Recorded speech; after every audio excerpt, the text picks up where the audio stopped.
은혜도 모르는 오만하고 뻔뻔한 것들. 내가 어떻게 대해줬는데. 이 다음에 만나면 내 그 낯짝에 침을 뱉어버려야지. 화가 난 맹상군이 말했다. 이에 풍안이 대답했다. 주군, 그것이 사람입니다. 좋고 싫음으로 판단할 문제가 아닙니다. 주군은 그저 이전처럼 빈객들을 세심하게 잘 대우해 주시면 됩니다. 안녕하세요. 여러분의 마음을 들여다보게 해주는 이야기꾼 바다북입니다. 오늘 들려드릴 이야기는 인간관계에 관한 내용입니다. 사람들과 붙어 지내다 보면 상처받는 일들이 생기곤 합니다. 연인이나 친구, 가족과 같은 가까운 주변 사람들부터 직장이나 하물며 매일매일 이용하는 식당에서까지 우리는 끊임없이 누군가와 교류하면서 살아갑니다. 그러다 보면 좋은 일들도 있을 테지만 어떤 때는 그들의 말과 행동에서 서운한 마음이 들기도 하고 상처를 받기도 하고 절망과 좌절을 느낄 때마저 있을 겁니다. 그런 일이 벌어졌을 때 우린 어떻게 해야 할까요? 상대방이 준 상처니까 똑같이 되갚아줘라. 혹은 복수는 복수를 낳을 뿐이니까 그저 모른 척하고 용서해라. 등의 여러 대응 방식이 있을 수 있겠습니다. 그러나 오늘 조금 다른 각도의 방법을 들려주는 이야기를 소개해드리고자 합니다. 바로 사마천의 사기 열전의 맹상군 열전입니다. 같이 한번 들어보시죠.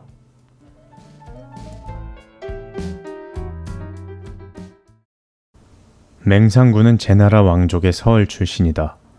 40여 명의 형제들 가운데서도 특히 총명했던 맹상군은 아버지의 뒤를 이어 재상이 될 수 있었다.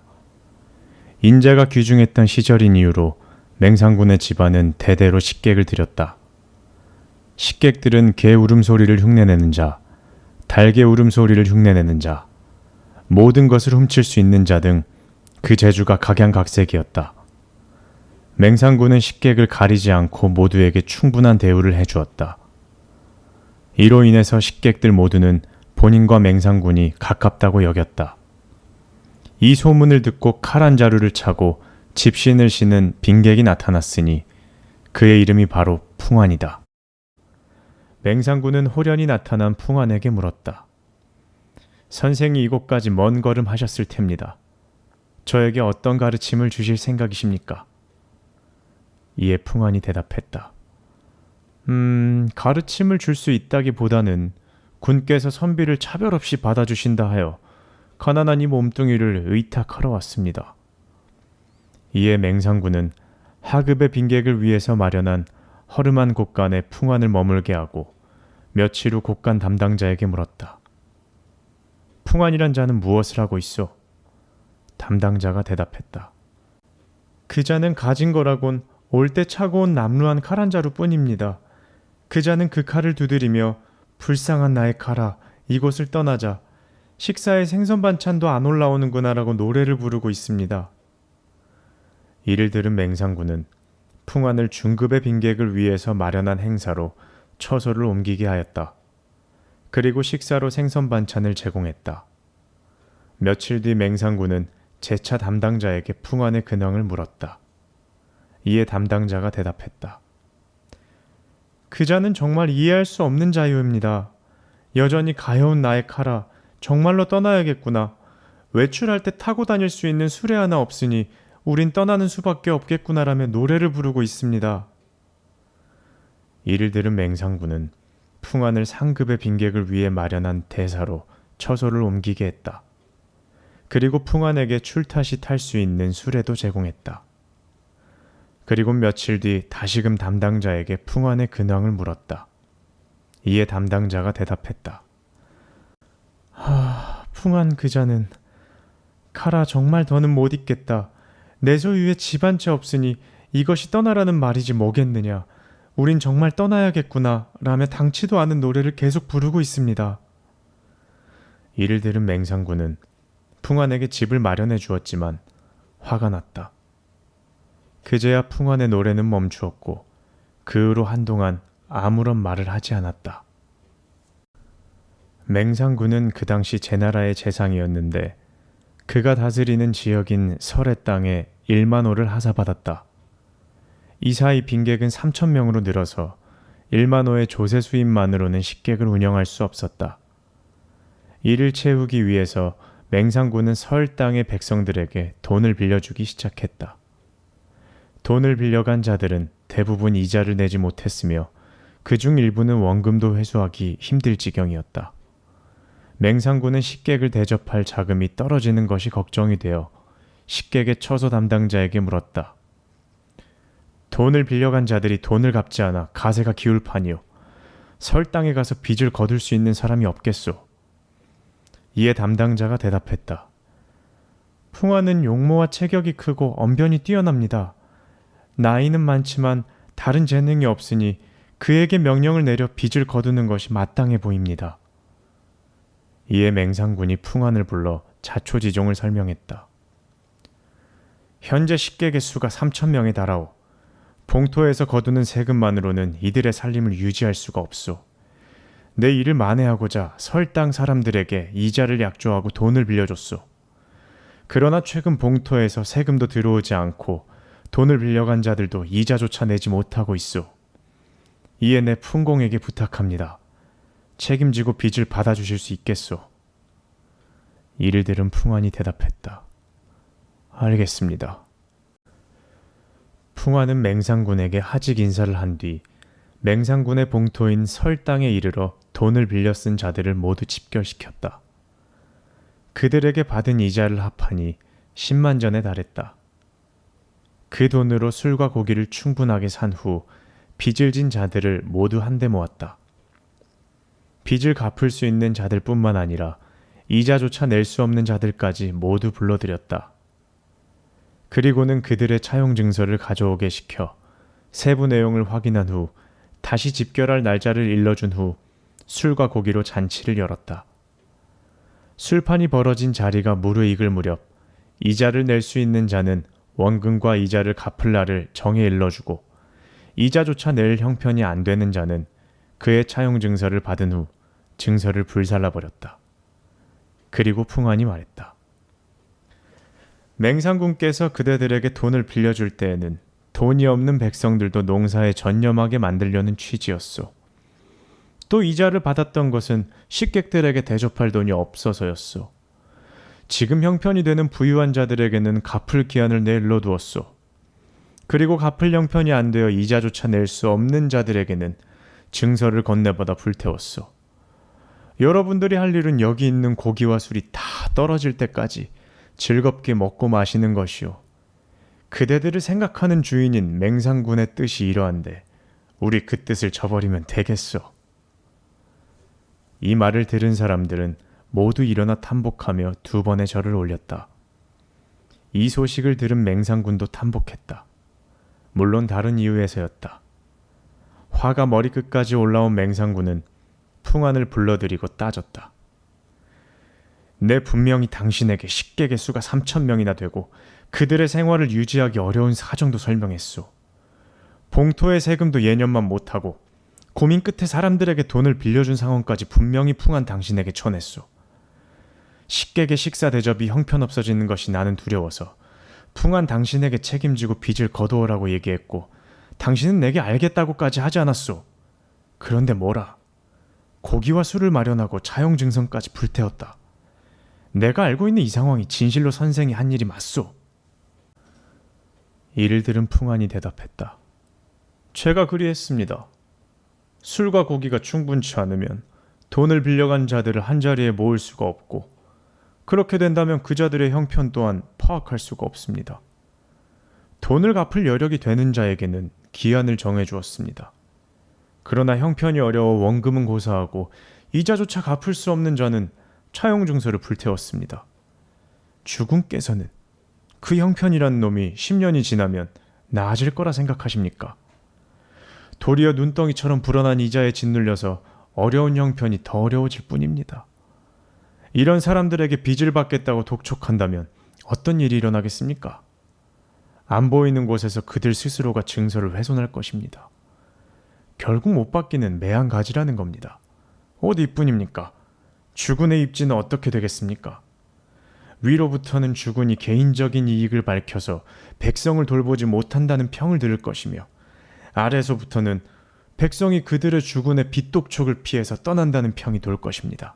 해서 쓸모없는 차용 증서를 그들의 눈앞에서 불태워 없애고 어차피 받을 수 없을 빚을 탕감시켜 주면 설당의 백성은 주군을 칭송할 것이고 이것이 바로 제가 목적한 바였습니다.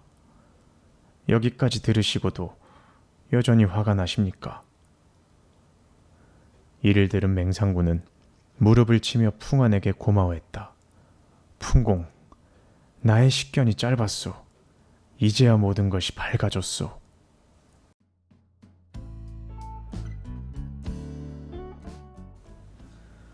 풍안 참 똑똑하죠. 그런 풍안을 식객으로 들인 맹상군도 대단하고요. 그런데 마지막 부분에 풍안과 맹상군의 대화가 이루어질 무렵에 맹상군에게는 위기가 생깁니다. 맹상군은 그 당시 국무총리 같은 제후의 자리에 있었고 대통령의 위치인 왕에 제민왕이 있었거든요. 그런데 옆 나라인 진나라와 초나라에 이른바 가짜뉴스가 돌게 되고 이 가짜뉴스에 속아서 맹상군의 명성과 위세에 본인의 입지가 흔들릴 수도 있다고 생각한 제민왕이 맹상군을 쫓아내버립니다. 졸지에 하루아침에 실직자가 된 맹상군이 입장이 굉장히 난처해졌을 거잖아요. 그런데 엎친 데 덮친 격으로 맹상군의 3,000명의 식객이 이 소식을 듣자마자 모두 떠나가 버립니다. 그런데 단 한 명은 안 떠났습니다. 바로 풍안은 맹상군을 떠나지 않았습니다. 그리고 맹상군의 상황을 알게 된 풍안이 다시 무언가를 시작하게 됩니다. 같이 한번 들어보시겠습니다.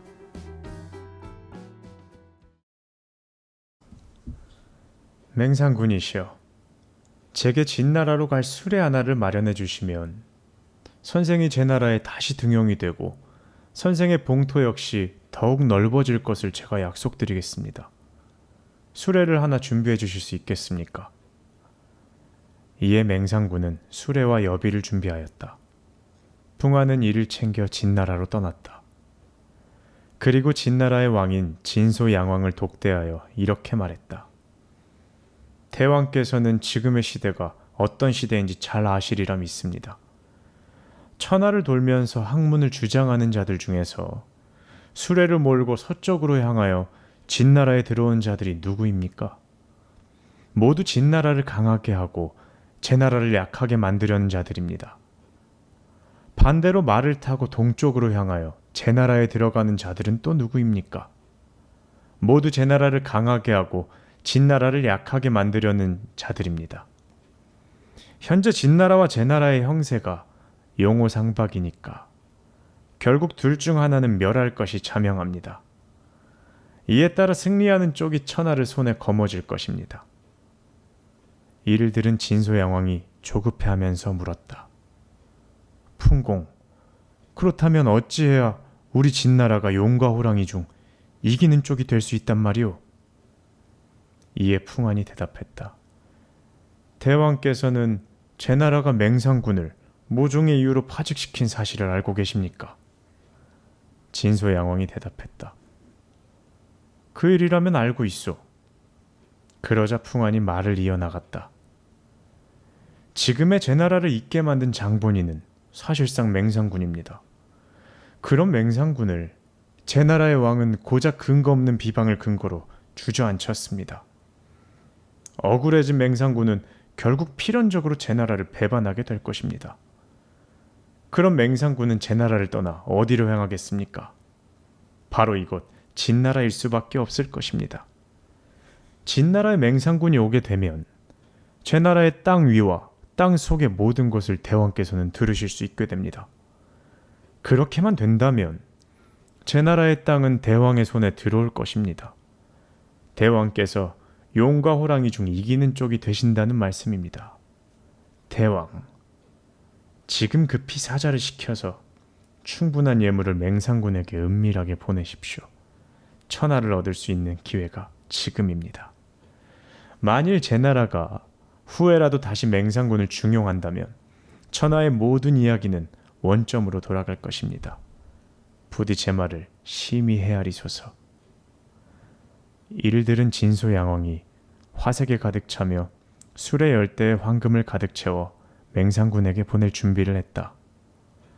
풍화는 진소양왕을 떠나 진나라의 사자보다 제나라에 먼저 도착하여 제나라의 왕인 제민왕을 독대하여 진소양왕에게 했던 말을 되풀이했다. 지금의 천하주의는 진나라와 제나라의 싸움으로 결정될 것입니다. 제가 들은 바가 있습니다. 진나라에서 사자를 시켜서 황금을 가득 실은 술의 열대를 맹상군에게 보냈다고 합니다. 맹상군이 진나라의 제안을 거절하면 그만이지만 혹여 생각을 달리하여 진나라로 가게 되어 진재상이라도 된다면 천하의 주인의 자리는 진나라 쪽으로 기울 것입니다. 대왕께 충언을 올리겠나이다. 부디 진나라의 사자가 당도하기 전에 맹상군을 다시 등용하고 그에게 더 넓은 봉토를 하사하소서. 진나라가 제 아무리 강하더라도 아직 맹상군은 제나라 땅에 있습니다.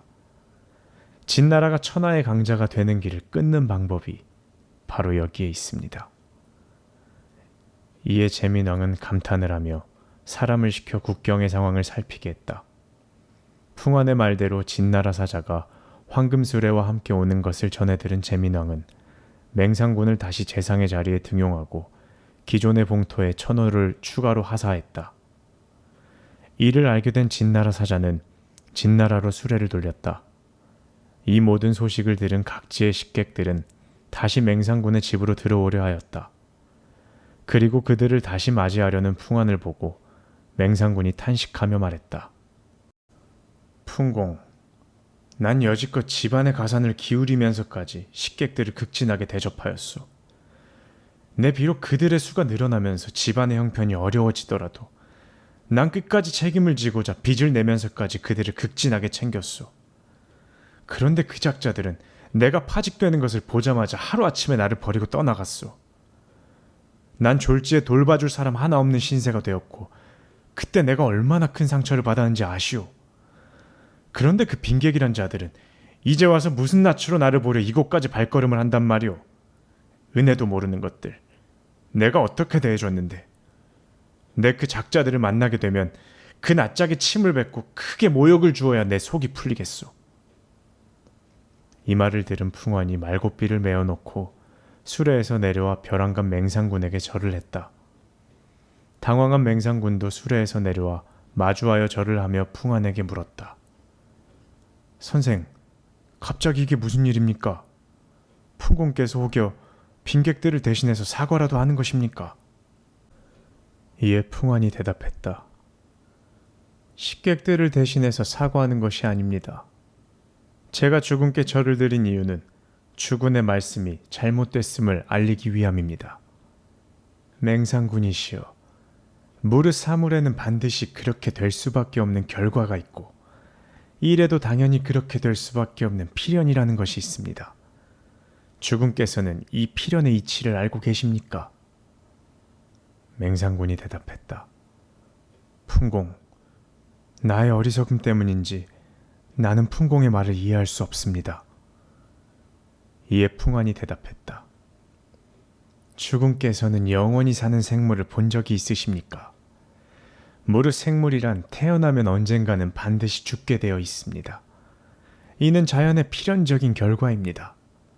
사람의 일 역시 이와 다를 리가 있습니까?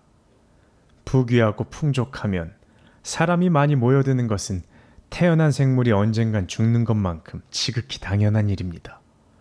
주군, 아침 일찍 시장으로 가는 사람들을 보시지요. 새벽에는 저마다 경쟁하듯이 어깨를 집어넣으며 서둘러 들어갑니다. 그러나 날이 저문 후 한산해진 후에는 어떻습니까? 시장문을 나서면서 뒤로 눈길조차 주지 않습니다. 주군께서는 그들이 아침과 저녁에 시장을 대하는 태도가 다른 이유가 아침을 좋아하고 저녁을 미워하기 때문이라 생각하십니까?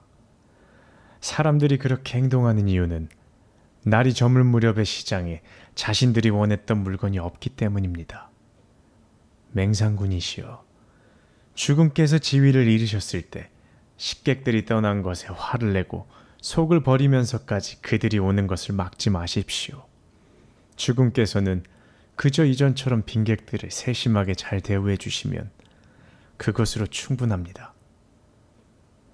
깊은 깨달음을 얻은 맹상군은 두 번 절하며 말했다. 내 풍공의 말씀을 진심을 다해 받아들이겠습니다. 선생의 가르침을 제가 어찌 따르지 않을 수 있겠습니까?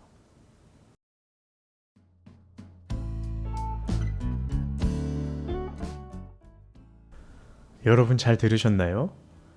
여기까지가 제가 준비한 맹상군과 풍안의 이야기였습니다. 근래 화제가 됐던 예능들을 보면 공통적으로 다루는 주제가 있는데요. 저는 그 주제가 사람의 심리 상태라고 생각합니다.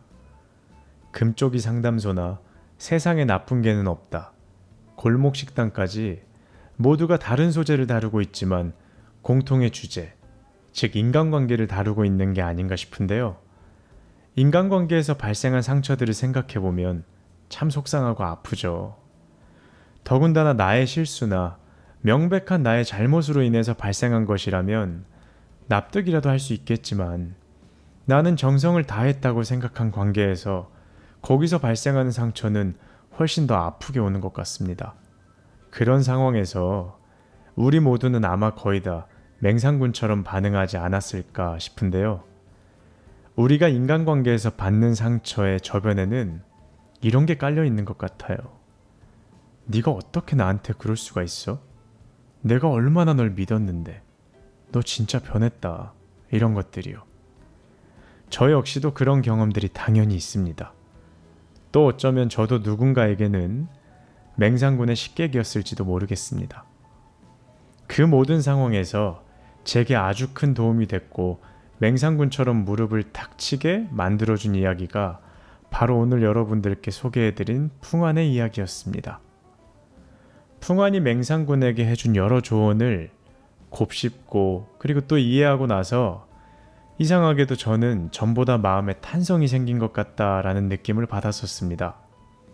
적절한 표현인지는 모르겠습니다만 보다 더 많은 폭의 사람들을 이해할 수 있게 된 것 같아요. 늘 우리가 사는 시절이라는 것은 수상하고 그 수상한 시절 속에 사는 인간들은 정말 연약한 것 같습니다. 그럴 때 불같이 화를 내거나 또 얼음장같이 차갑게 냉소를 보내는 것보다도 시장에 붐비던 사람들이 어깨를 늘어뜨리며 돌아보지 않는다 라는 뜻을 갖고 있는 고사성어인 도비불고의 가르침을 준 풍안의 메시지를 떠올려 보면 우리가 조금은 더 나은 방향으로 걸을 수 있지 않을까 하는 생각이 듭니다. 제가 준비한 이야기는 여기까지고요. 이상으로 여러분의 마음을 발견하는 이야기를 소개하는 이야기꾼 바다북이었습니다. 다음에도 우리의 마음 어딘가를 살필 수 있게 해주는 이야기로 찾아뵙겠습니다. 들어주셔서 감사합니다. 안녕.